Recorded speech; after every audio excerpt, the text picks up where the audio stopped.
wrench today? Well, I had a problem.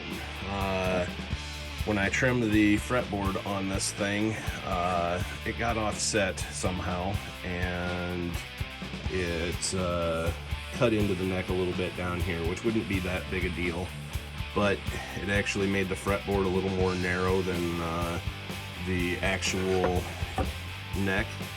And then up here it kind of cut into the neck some, and in trying to sand it to get rid of that, I actually made the nut width too small. So what I'm doing here is I'm making a new neck, another piece of bird's eye, and I've got it roughed out where my truss rod is going to go. That's the nut right there. The 12th would be right here. Here's first fret mark. This is the fretboard that's going on it. It's a piece of flamed bird's eye, or figured bird's eye. Beautiful piece of wood. So this will be replacing that. Gonna be a pretty guitar, but yeah, so I got some work ahead of me. Not a big deal, you know, things happen, and I like this one better actually, so you know, it is what it is. But hey, accidents happen, and so now I'll be getting the truss rod area routed out and make it ready for gluing the fretboard on. Alright, so what I'm doing here is I'm taking my Forstner bit, 1/4 inch Forstner bit, and I'm just roughing out where the truss rod goes. Takes majority of the material out of there and makes it easier to route in the long run. It's less work on the router, especially when your bit's starting to get dull like mine. So I like to do this just like I do pickup pockets if I don't have a template or whatever, but it works. And so let me show you a couple.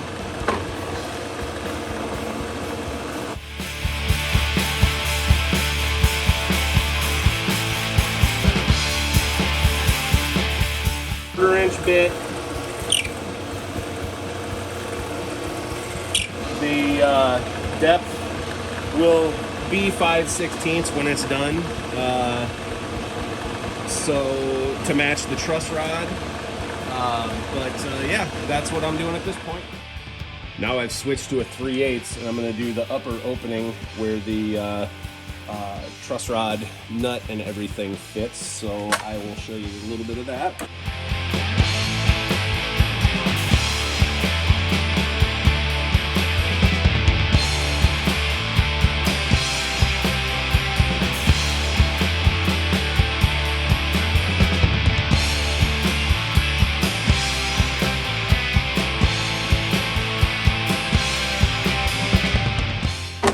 Alright, so we got our area roughed out, and so now I can go through with either a chisel or Dremel or my router bit or whatever, and I have a pathway to go and follow and get that all cleaned out, and that's how it works.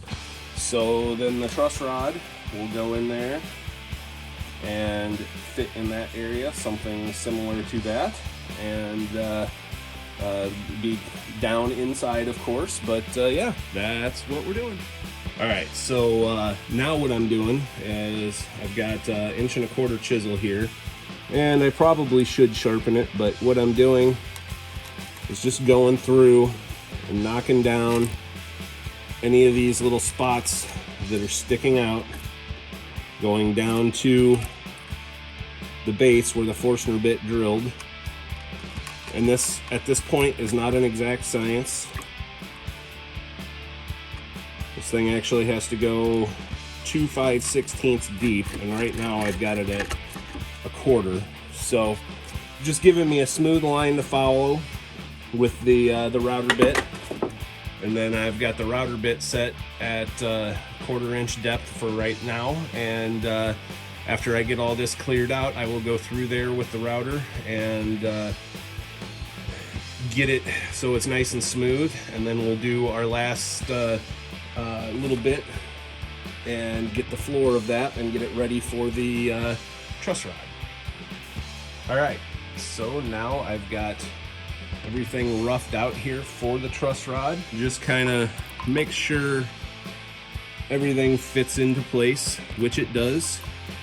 I got a little wiggle room, and I wanted a little open up here so you got room to put your wrench when it comes time to do that, but to adjust it.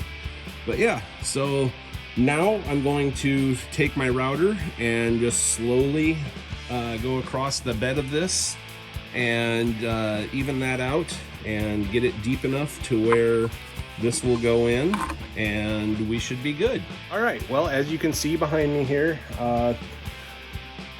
my camera did not record, so I lost, I guess, most of the footage of me finishing the truss rod slot and gluing the fretboard on. But let me turn the camera around here and show you what I got going.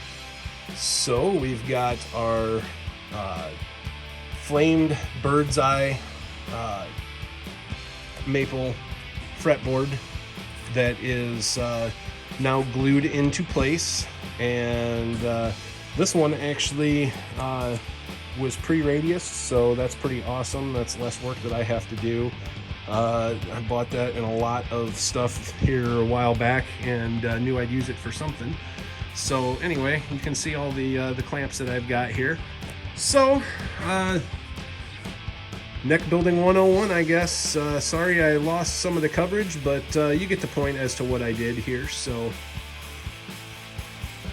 that neck is of course for this beautiful body right here, with the complete with arrow hole. What a neat piece of wood. You know, it tells a story, it's got its mojo. So I did something different on this one that I've not really done before, and that is I used inserts, thread inserts that just sit in there, and then the neck bolts go in, and when it's screwed down all the way, let's see if I can do this here. Anyway, when it's screwed down all the way, fits nice and flush. That just barely sticks up, no neck plate, and gives it a real clean look. It doesn't cover up any of the gorgeous coloring from the beetles and the beetle kill pines. So that's what we're doing with this. Be working on this today, and a couple other projects that I've got going on. I just finished up the setup on the Chibonez. It actually plays really good, so I got to clean that up and stick it back in the case, get it ready to go back to the customer. But thanks for watching, guys. Have a great day.